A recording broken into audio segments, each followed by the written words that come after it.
we often forget how much unites all the members of humanity. Perhaps we need some outside universal threat to make us recognize this common bond. I occasionally think how quickly our differences worldwide would vanish if we were facing an alien threat from outside this world. And yet, I ask you, is not an alien force already among us? What could be more alien to the universal aspirations of our peoples than war and the threat of war? Those guys are ballers, yo. I hope you like getting bald.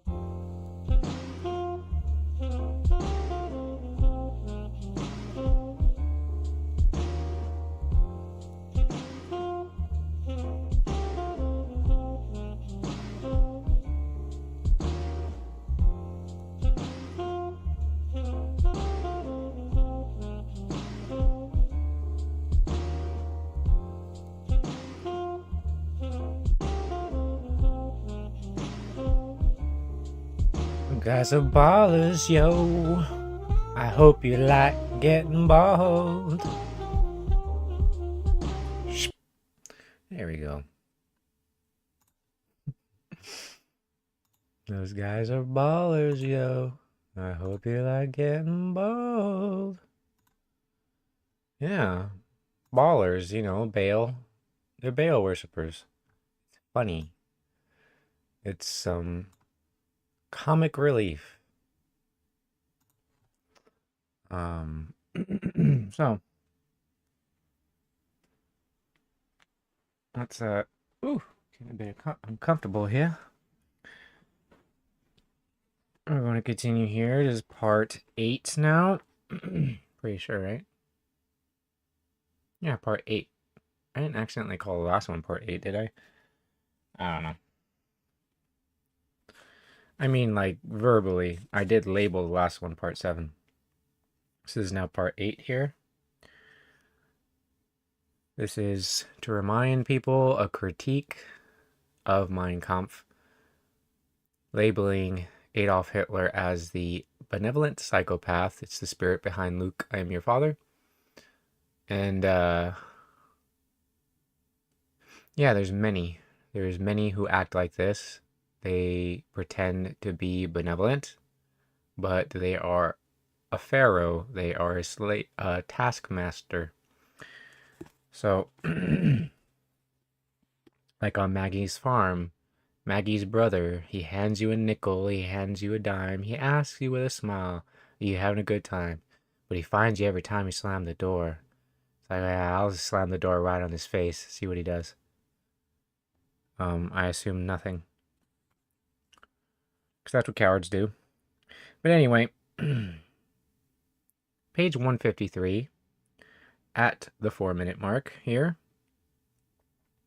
Last thing he said was, we may regard it as a great stroke of fortune for the German nation that its period of lingering suffering was so suddenly curtailed and transformed into such a terrible catastrophe. For if things had gone on as they were, the nation would have more slowly but more surely gone to ruin. The disease would have become chronic, whereas in the acute form of the disaster, it at least showed itself clearly to the eyes of a considerable number of observers. It was not by accident that man conquered the Black Plague more easily. He's talking about an actual plague, because you know he's a racist, so I gotta make that clear. He's talking about a plague here. Man conquered the Black Plague more easily than he conquered tuberculosis. The first appeared in terrifying waves of death that shook the whole of mankind. The other advances insidiously. The first induces terror, the other gradual indifference. The result is, however, that men opposed the first with all the energy they were capable of, whilst they try to arrest tuberculosis by feeble means. Thus man has mastered the Black Plague, while tuberculosis still gets the better of him.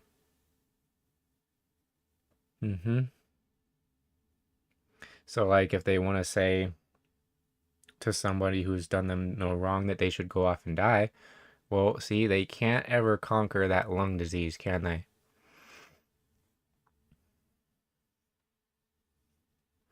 He continues, the same applies to diseases in nations. So long as these diseases are not of a catastrophic character, the population will slowly accustom itself to them and later succumb. It is then a stroke of luck, although a bitter one, when fate decides to interfere in this slow process of decay and suddenly brings the victim face to face with the final stage of the disease. More often than not, the result of a catastrophe is that a cure is at once undertaken and carried through with rigid determination. But even in such a case, the essential preliminary condition is always the recognition of the internal causes which have given rise to the disease in question. So remember how they call the last one the crown. Stephen means corona. Karaana is the special agent over the testimony, and the testimony has to do with poverty and humiliation. That's why in my life, much like the Jason Bourne movies, I'm very resonant with that, because I've been like that since I can remember. Always looking at all the exits, always being very vigilant. Just naturally, I'm not paranoid. That's just how I act. I can't help it. It's in my name. So now when it manifests as a what they call a sickness, that's when I started receiving the most peace and the most health to my body, because I'm supposed to be the counter to those special agents. So when he's talking about disease, he's talking about the same thing that Agent Smith is speaking of when he calls mankind a disease. They'd be the crown disease, wouldn't they? But that's another thing. Mr. Hittite continues, the important question here is the difference of the root causes from the circumstances developing out of them. This becomes all the more difficult the longer the germs of disease remain in the national body and the longer they are allowed to become an integral part of that body. See, he's describing Soviets, but he's not going to give you the information you need. But he's describing a Soviet. It may easily happen that, as time goes on, it will become so difficult to recognize certain definite virulent poisons as such that they are accepted as belonging to the national being, or they are merely tolerated as a necessary evil, so that drastic attempts to locate those alien germs are not held to be necessary. This is what they do with sin. They just create a potion to calm the demon, and that's what the witch doctor would do. The witch doctor would communicate with whatever spirit was binding a person, and instead of casting it out like Messiah, he just told them, well, this thing wants you to crush up, spider web with the shells of a serpent's egg and blah, blah, blah, and it'll calm the spirit down. And they used to believe it. They would snort it, they would drink it, they would do whatever the witch doctor said. Simon Magus, Simon says, touch your nose. Anyway, or Simon says, don't touch your eyes and nose. Stay home, stay safe. He continues, during the long period of peace prior to the last war, certain evils were apparent here and there, although, with one or two exceptions, very little effort was made to discover their origin. Here again, these exceptions were first and foremost those phenomena in the economic life of the nation which are more apparent to the individual than the evil conditions existing in a good many other spheres. There were many signs of decay which ought to have been given serious thought. As far as economics were concerned, the following may be said. The amazing increase of population in Germany before the war brought the question of providing daily bread into a more and more prominent position in all spheres of political and economic thought and action. Yeah, so they would have to determine who are essential and who are not essential. Oh, but you can't say not essential. So just say essential only and leave it up to the hearer to make the distinction, huh? Minister Hittite continues, but unfortunately, those responsible could not make up their minds to arrive at the only correct solution and preferred to reach their objective by cheaper methods. Repudiation of the idea of acquiring fresh territory and the substitution for it of the mad desire for the commercial conquest of the world was bound to lead eventually to unlimited and injurious industrialization. So this is now page 194, the 11-minute mark. And I drank some kombucha, so I might have to suddenly mute the mic. That's why I almost did. Anyway. He continues, the first and most fatal result brought about in this way was the weakening of the agricultural classes, whose decline was proportionate to the increase in the proletariat of the urban areas, till finally the equilibrium was completely upset. The big barrier dividing rich and poor now became apparent. So remember, a lot of things he can say sound true because a lot of these people, they like mathematically only look at the physical, and so they have half the truth of the physical problems and what seems to be the cause based on a physical means only. But they always lack the sight for the spiritual problem. They always have to blame some physical thing. So, again, he says, the big barrier dividing rich and poor now became apparent. Luxury and poverty lived so close to each other that the consequences were bound to be deplorable. There's that word again. Want and frequent unemployment began to play havoc with the people and left discontent and embitterment behind them. The result of this was to divide the population into political classes. Discontent increased in spite of commercial prosperity. Matters finally reached that stage which brought about the general conviction that things cannot go on as they are, or in other words, enough is enough.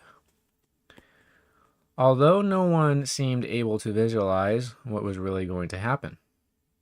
Well, I'm sure some people were, but he would label them, some derogatory term, wouldn't he? So Mr. Hittite says, these were typical and visible signs of the depths which the prevailing discontent had reached. Far worse than these, however, were other consequences which became apparent as a result of the industrialization of the nation. I forgot to say, so I've learned there's a pattern. So there was prophecy in the Old Testament of Moses. You have to read between the lines and certain stuff, but I'm sure there's prophets in other places that were envisioning a man rising up and by the power of Elohim breaking the yoke of Egypt off of the world. And so I feel like Ramses the First and Ramses the Second named themselves such because they wanted to be some exalted Moses. You understand? Whether they were conscious or not, they even named themselves the anti-Moses because Ra is evil, or to break apart, or compartmentalize. So it's actually to take whoever would become Moshe and try to get rid of him or compartmentalize him somewhere, isolate him. Do you understand? They try to do that to all the Moshes, both in the past and in the present. And so Ra Mises is almost like the black sun. That's what Ra is, like the total eclipse, solar eclipse, I think, the total solar eclipse. And So what I'm seeing now is the Prime Minister of Israel keeps doing things where it's like he's pretending he's Moses. He's acting like he's on the part of Moses. So that would tell me he's Ramesses.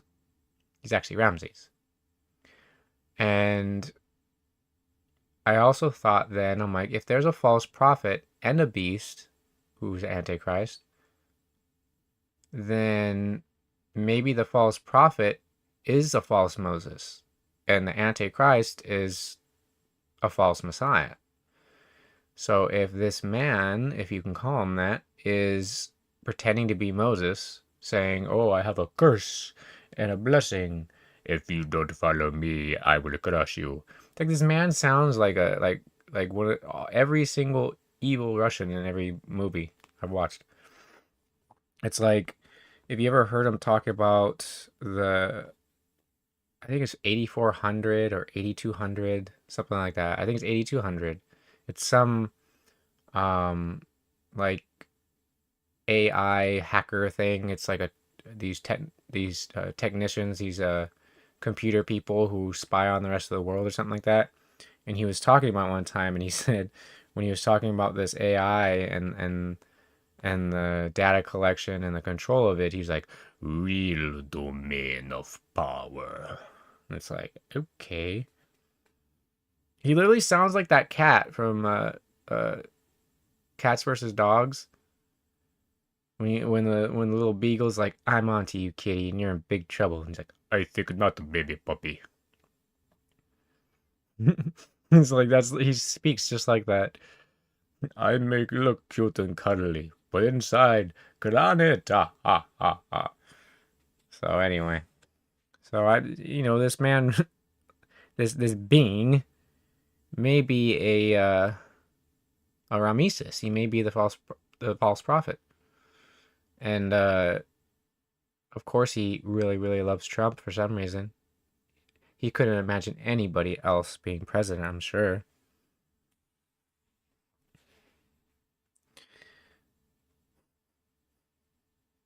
I can imagine like Trump and BB doing a duet like Shrek and Fiona. Don't go changing, try to please me. I've never felt this way before.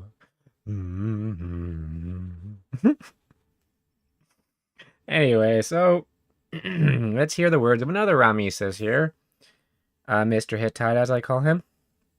He continues, in proportion to the extent that commerce assumed definite control of the state, money became more and more of a god. Oh, look, he used the word god, but in speaking about money.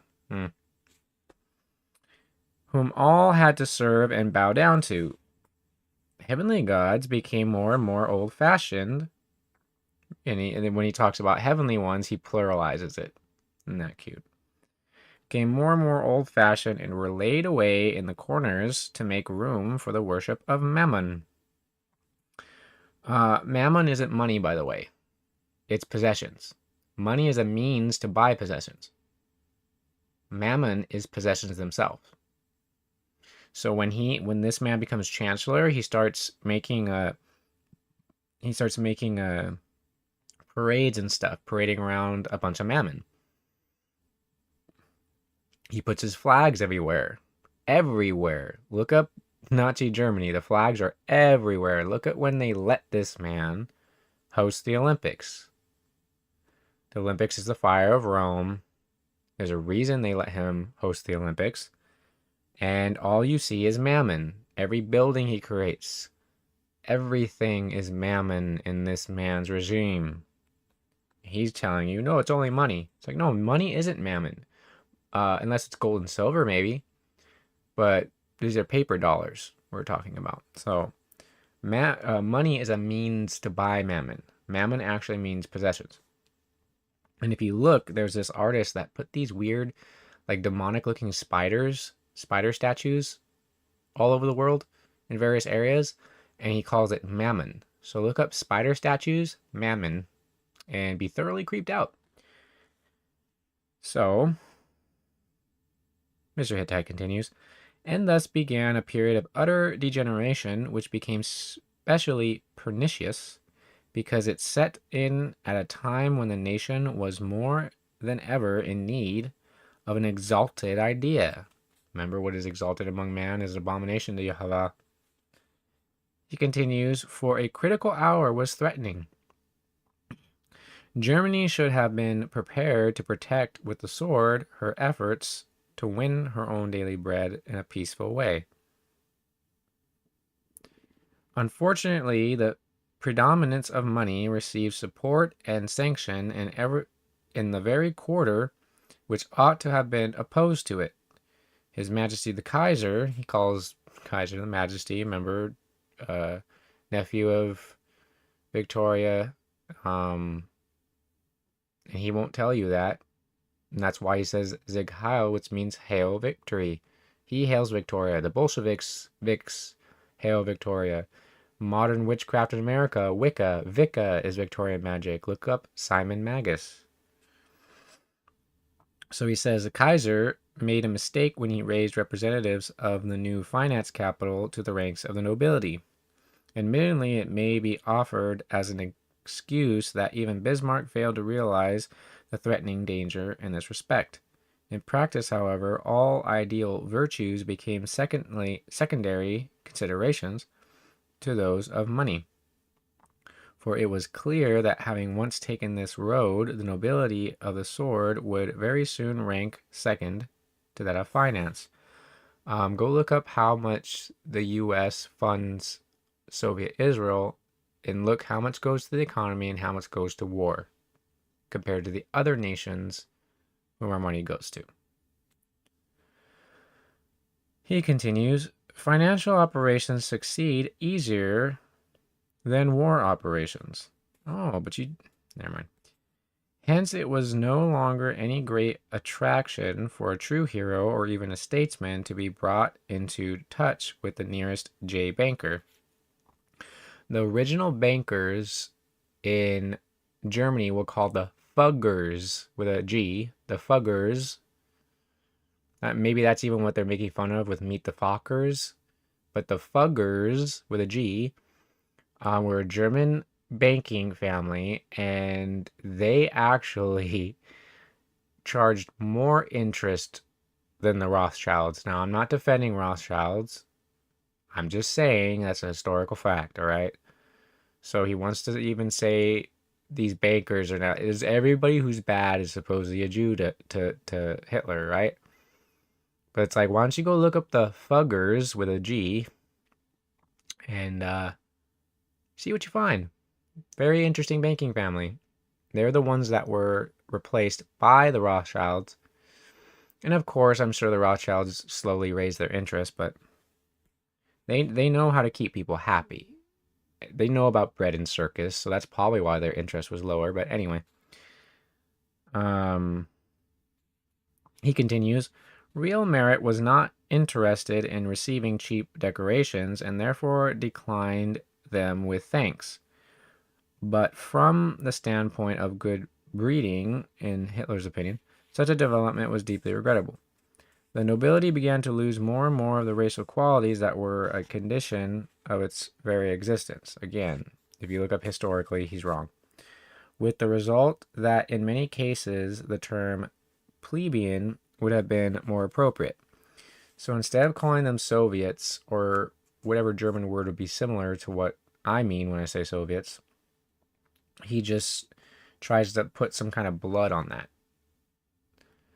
And you can't put a race on it. So he continues here on page 195 at the 25-minute mark. A serious state of economic disruption was being brought about by the slow elimination of the personal control of vested interests and the gradual transference of the whole economic structure into the hands of joint stock companies. In this way, labor became degraded into an object of speculation in the hands of unscrupulous exploiters. The depersonalization of property ownership increased on a vast scale. Financial exchange circles began to triumph and made slow but sure progress in assuming control of the whole of national life. Before the war, the internationalization of the German economic structure had already begun by the roundabout way of share issues.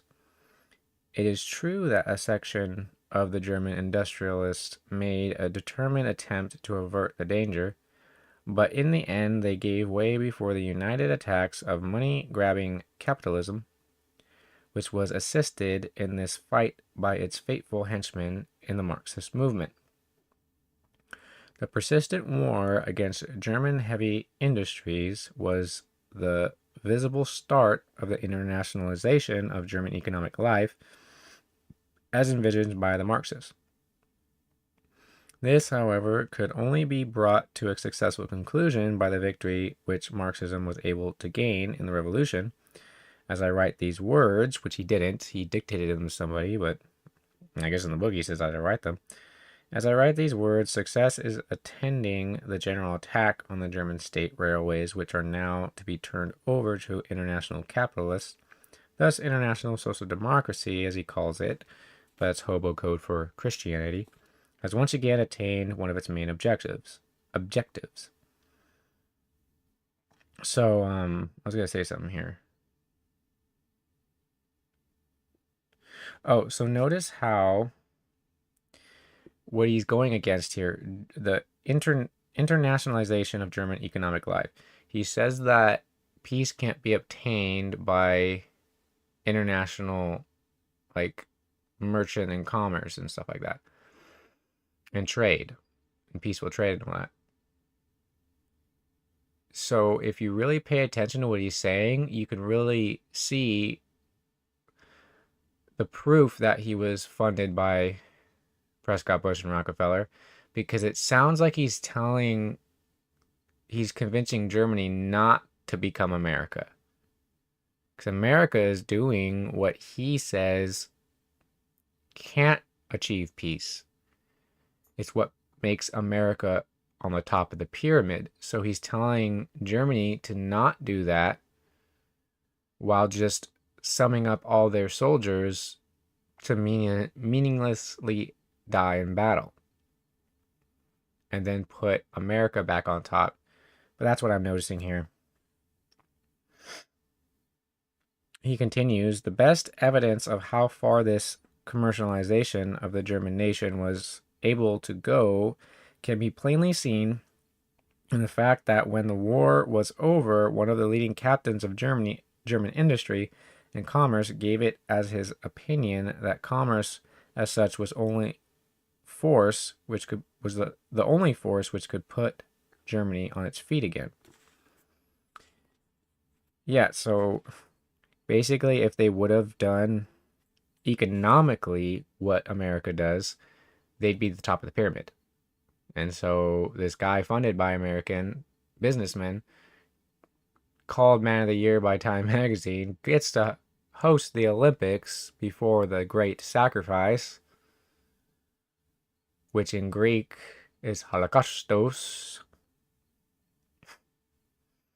He tells Germany, now don't try to be America. We just need to praise America and Britain and hope they don't bite us. And then when they are biting his own people, what he thinks is his own people or says is his own people, he waits till all their Soviet British royals leave, and then he bombs them only to help capitalism. But anyway, I'm not going to say that ad nauseum. So he continues here.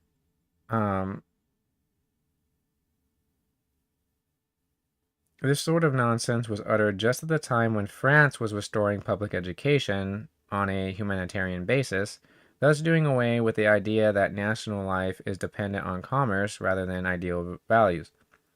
The statement which Steines broadcasted to the world at that time caused incredible confusion.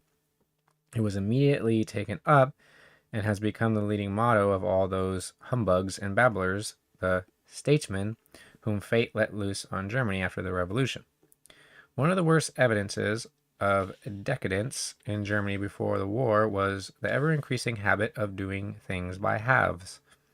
This was one of the consequences of the insecurity that was felt all around, and it is to be attributed also to a certain timidity which resulted from one cause or another.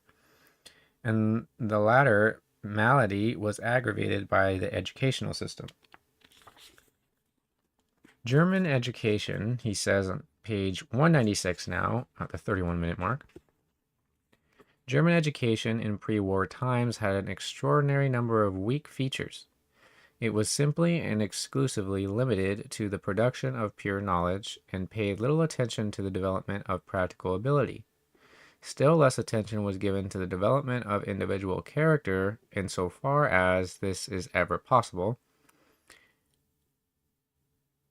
and hardly any attention at all was paid to the development of a sense of responsibility, to strengthening the will and the powers of decision.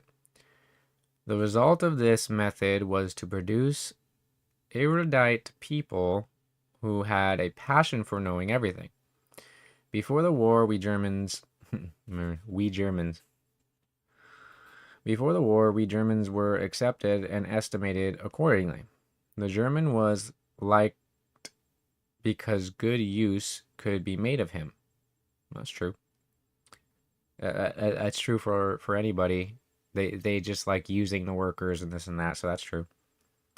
Because good use could be made of him, but there was little esteem for him personally on account of this weakness of character. This is what they do to Americans too. For those who can read its significance aright, there is much instruction in the fact that among all nationalities, Germans were the first to part with their national citizenship when they found themselves in a foreign country. And there is a world of meaning in the saying that was then prevalent. He quotes, "With the hat in the hand, one can go through the whole country." Sounds like it has to do with skull shape or something. I don't know. So he continues here. This kind of social etiquette turned out disastrous when it prescribed the exclusive forms that had to be observed in the presence of the Kaiser. He says His Majesty, but I ain't going to repeat that. These forms insisted, he says, that there should be no contradiction whatsoever, but that everything should be praised which Kaiser condescended to like. Remember, when I say Kaiser, he's actually saying His Majesty. So from now on, or I'll tell you when he's actually saying Kaiser. So he continues. It was just here that the frank expression of manly dignity and not subservience was most needed. Servility, manliness, was it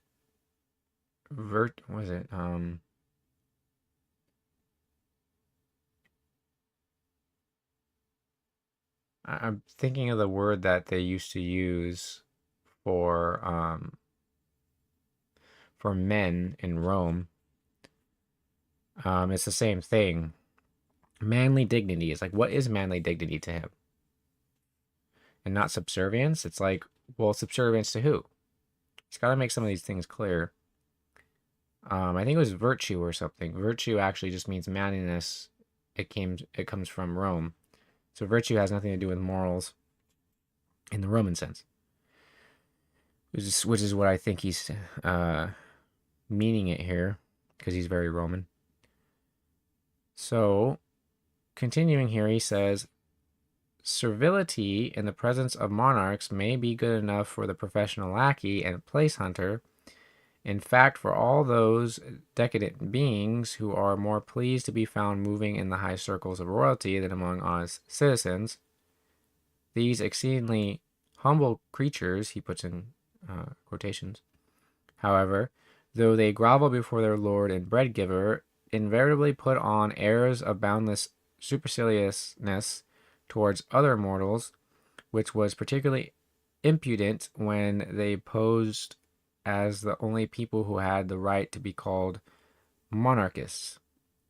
This was a gross piece of impertinence, such as only despicable specimens among the newly ennobled or yet to be ennobled could be capable of. There's nothing wrong with supporting your monarchy. they're supposed to they're supposed to be representing Elohim. That's where Roy El comes from. Roy is the sea and El is God. So they're supposed to be the eye of him. Now, you can submit to them in that sense, even if you believe they're corrupt, because Elohim judges you on those things, and you know that Elohim judges them on their higher things and their responsibility. You can voice your opinion. That's in scripture. There's people, they would call them prophets, who voice their opinion, and they do it respectfully. It's like, if you reject the laws of Yahovah, he will reject you for being sovereign. This goes to any single person also. He continues this. He says, and these have always been just the people who have prepared the way for the downfall of monarchy and the monarchical principle. He's false there. He's probably just jealous that he didn't get up there. It's usually what it is. They're envious that they didn't get to the top of Hollywood or government or wherever. So then they leave and they're like, oh, I'm going to make my own Hollywood. And it's going to have, poker and whatever. The meme.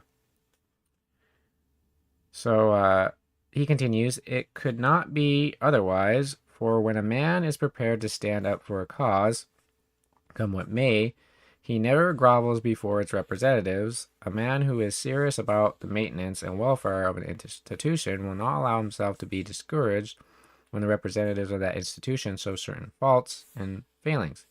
And he certainly will not run around to tell the world about it, as certain false democratic friends of the monarchy have done. But remember, German democracy is different. But he will approach his Majesty, the bearer of the crown himself, to warn him of the seriousness of a situation and persuade the monarch to act. See, but he's still, when he sees the monarch, he's gonna do obeisance like anybody else would, and then he'll warn them. There's nothing wrong with showing obeisance.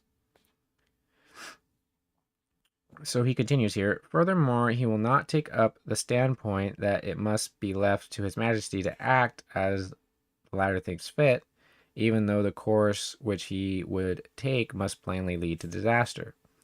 But the man I am thinking of will deem it his duty to protect the monarchy against the monarch himself, no matter what personal risk he may run in doing so. The perfect example, ironically enough, is the Hebrew man, Daniel.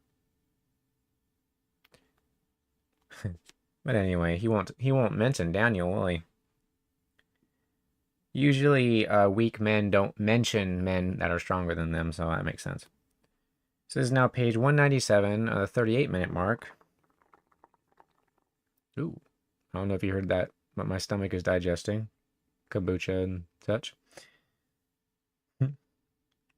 He says he continues here, if the worth of the monarchical institution be dependent on the person of the monarch himself, then it would be the worst institution imaginable. Not for David.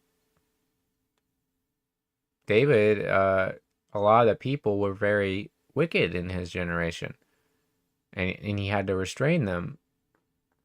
People did good because David was so mighty.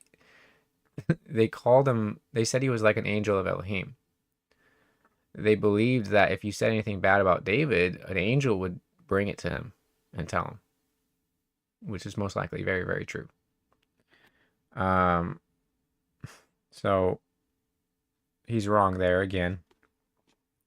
He continues, though, in his stubbornness, his headlongness, just waiting to be burst in the middle like Judas on a Keldama. He says, for only in rare cases are kings found to be models of wisdom and understanding and integrity of character, though we might like to think otherwise. He will not name the man I just named, David or Daniel. He'll never name them. He'll name nephew of Queen Victoria, though, won't he? He continues, but this fact is unpalatable to the professional knaves and lackeys. Yet all upright men, and they are the backbone of the nation, repudiate the nonsensical fiction that all monarchs are wise, etc. For such men, history is history and truth is truth, even where monarchs are concerned.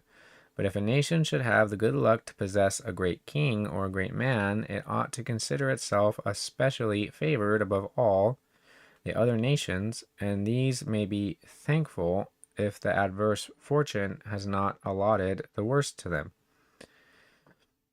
It is clear that the worth and significance of the monarchical principle cannot rest in the person of the monarch alone, unless heaven decrees that the crown should be set on the head of a brilliant hero like Frederick the Great. Remember, Frederick the Great was an Enlightenment. He didn't believe in one Elohim, so how can one Elohim crown him with anything of dignity? You understand?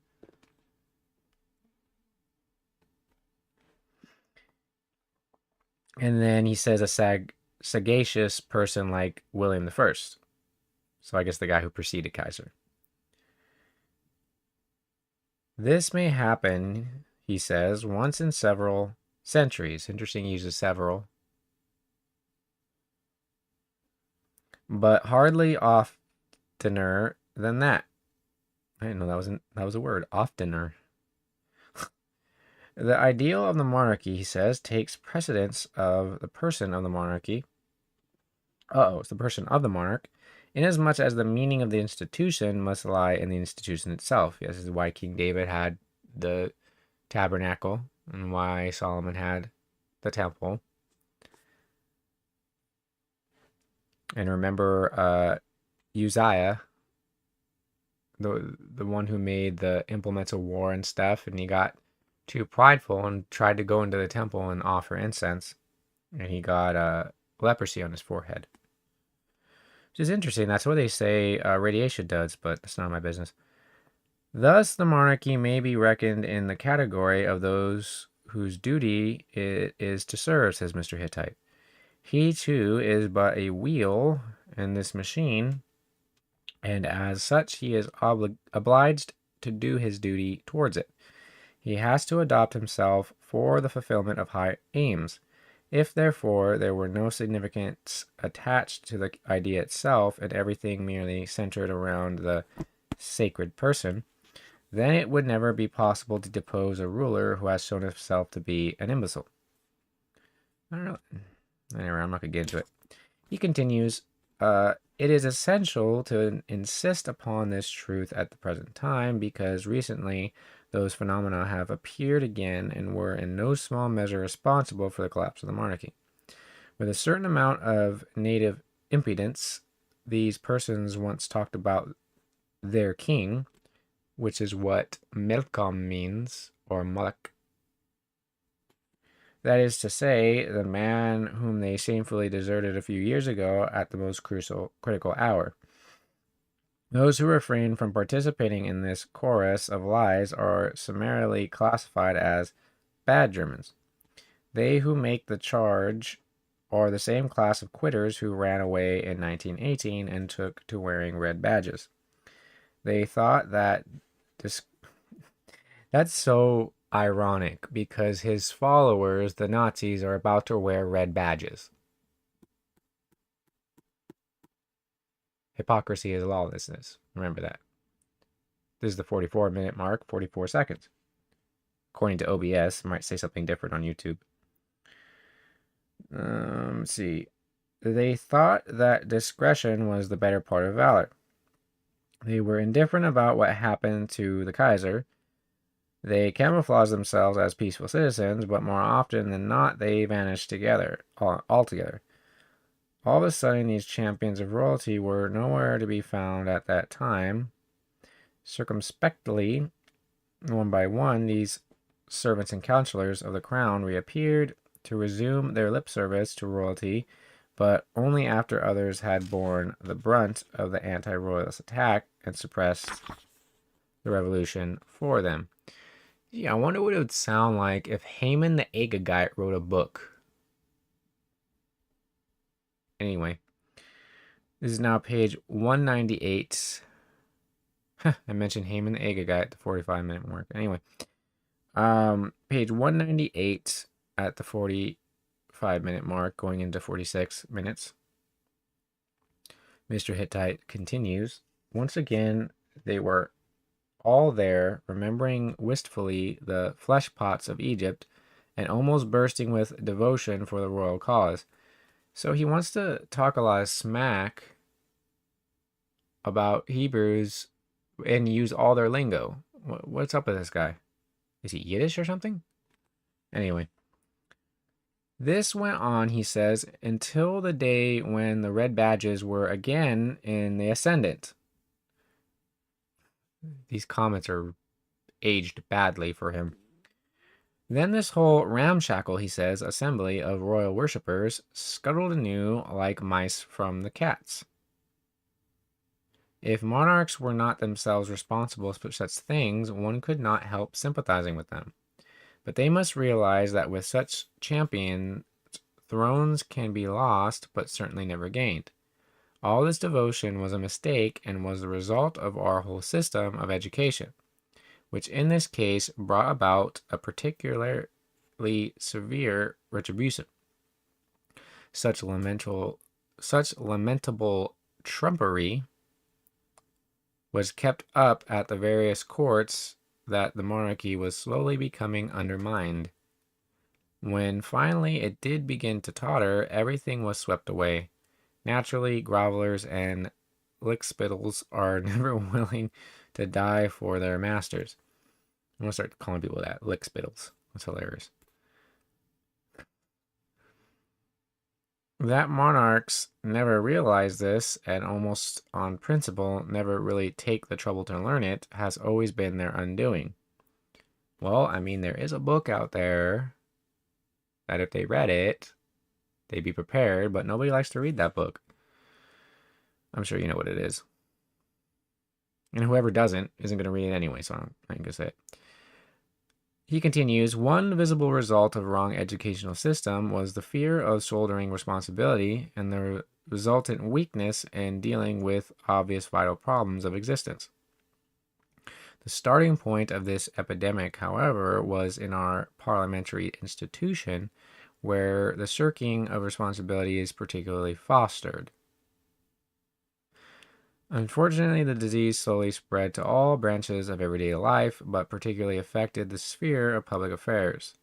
Responsibility was being shirked everywhere, and this led to insufficient or half-hearted measures being taken, personal responsibility for each act being reduced to a minimum. If we consider the attitude of various governments towards the whole series of really pernicious phenomena in public life, we shall at once recognize the fearful significance of this policy of half measures and a lack of courage to undertake responsibilities. I shall single out only a few from the large numbers of instances known to me. In journalistic circles, it is a pleasing custom to speak of the press as a great power within the state. Yeah, they all give their authority over the beast till the words of Elohim are accomplished. Because light splitters the darkness, and the darkness comprehendeth it not. Amen. As a matter of fact, says Mr. Hittite, its importance is immense. One cannot easily overestimate it, for the press continues the work of education even in adult life. Generally, readers of the press can be classified into three groups. First, those who believe everything they read. Second, those who no longer believe anything. Third, those who critically examine what they read and form their judgments accordingly. He just told you the three sons of Noah. And the one he's praising the most, ironically, is Shem. Because he might have a partly Shemitic features, partly Shemitic skulls and nose, but it's Hittite. And he becomes a sorcerer. You understand? That's where these false prophets come from. They usually have Semitic features because they first went by some kind of Abrahamic creed, whether it's Freemasonry, which models a lot after that, but mixes it with things of the East and Egypt and everything, or Catholicism, or this and that, or Jesuit-trained people like Donald Trump, And then they take those features, because they are the best features, and they turn them into sorcerers. That's what they tried to do to me. My whole life is try to make me into a sorcerer, and it failed utterly and completely and ridiculously. It's quite sad to look at. I'm tired of watching it. It's like when you step on like half of a bug, and it's just like squirming there, and you feel bad for it.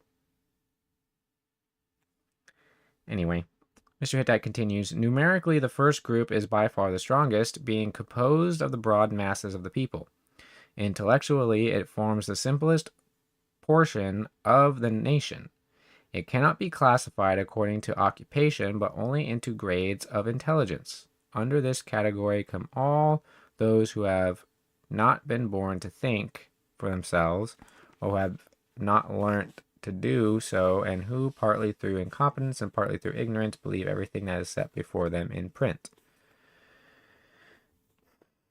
So this is now page 199 at the 51-minute mark, and I'll finish this page and start the video with the song. I hope you guys know which one it is, because it's right. It has begun. You have to fight. The mortal combat has begun in real life. And you fight with your peh, not with your sword. Your mouth has a sword in it if you really want that sword. He continues, to these we must add that type of lazy individual who, although capable of thinking for himself, out of sheer laziness, gratefully absorbs everything that others had thought over, modestly believing this to have been thoroughly done. The influence which the press has on all these people is therefore enormous, for after all they constitute the broad masses of a nation. But somehow they are not in a position, or are not willing personally to sift what is being served up to them, so that their whole attitude towards daily problems is almost solely the result of extraneous influence. All this can be advantageous where public enlightenment is of a serious and truthful character, but great harm is done when scoundrels and liars take a hand at this work. The second group is numerically smaller, being partly composed of those who were formerly in the first group, and after a series of bitter disappointments, are now prepared to believe nothing of what they see in print. They hate all newspapers. Either they do not read them at all, or they become exponentially annoyed at their contents, which they hold to be nothing but a congeries of lies and misstatements. These people are difficult to handle, for they will always be skeptical of the truth. Consequently, they are useless for any form of positive work. Yes. And what do governments who are like Mr. Hittite here, what are they going to do to them, huh? That's why I've been trying to tell people why I still look through the news and various things, because you can't just look away from it. The simple are killed because of the turning away. And the complacency of fools destroys them. Another Semitic mind. Do you understand? This is the wisdom of Solomon. So he's about to name the third group that's literally Shem. Ironically, it's Shem. The third group is easily the smallest, being composed of real intellectuals whom natural aptitude and education have taught to think for themselves, and who in all things try to form their own judgments, while at the same time carefully sifting what they read. They will not read any newspaper without using their own intelligence to collaborate with that of the writer, and naturally this does not set writers an easy task. Journalists appreciate this type of reader only with a certain amount of reservation. Hence, the trash that newspapers are capable of serving up is of little danger, much less of importance to the members of the third group of readers. In the majority of cases, these readers have learnt to regard every journalist as fundamentally a rogue who sometimes speaks the truth. Yes. It's very, very true. But he's ironically describing Shem. Most unfortunately, the value of these readers lies in their intelligence and not in their numerical strength. An unhappy state of affairs in a period where wisdom counts for nothing and majorities for everything. Nowadays, when the voting papers of the masses are the deciding factor, the decision lies in the hands of the numerically strongest group, that is to say, the first group, the crowd of simpletons and the credulous. Yes, this is why democracy always fails. But anyway, that's their point. Democracy is there to lay the foundations for the Republic of Rampham. It is, he says, it is an all-important interest of the state and a national duty to prevent these people from falling into the hands of false, ignorant, or even evil-minded teachers. Oh, you don't say. Therefore, it is the duty of the state to supervise their education and prevent every form of offense in this respect. That's a very Catholic belief. Particular attention should be paid to the press, for its influence on the people is by far the strongest and most penetrating of all, since its effect is not transitory, but continual. And with that ends the 8th part here and the streams for today. So I'm going to play one of my favorite songs, not because I liked the game, but because it just makes so much sense nowadays. This Mortal Kombat has begun, and it perfectly aligns with the video too. It's really funny that the timing in the video goes along with the music. I don't plan these things, they just happen. I don't have time to plan these things.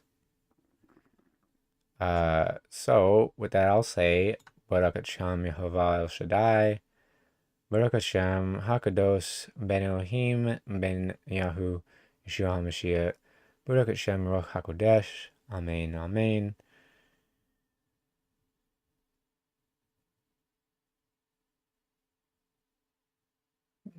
Glory to Yahovah El Shaddai, and unto the Lamb be blessing and honor and glory and power and might. Ha'olam, ha'olam, forever and ever. Amen. Amen. It has begun.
reptile, smoke, Cyrax, sector.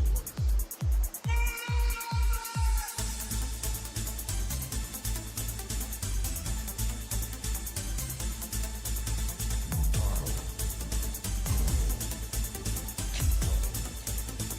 Yahovah.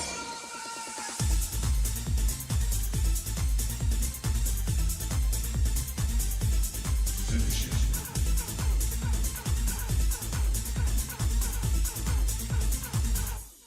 Excellent. Choose your destiny. Flawless victory. Choose your destiny. Flawless victory. Feel the power of Shao Kahn.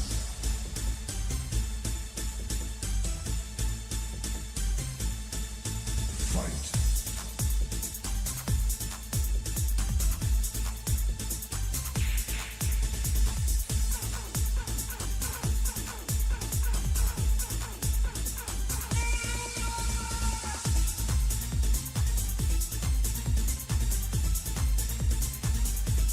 Finisher. Excellent. Outstanding.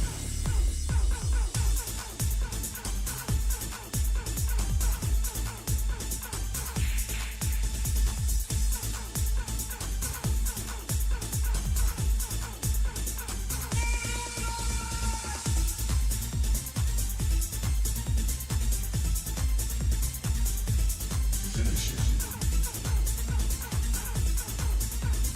It's official. You suck.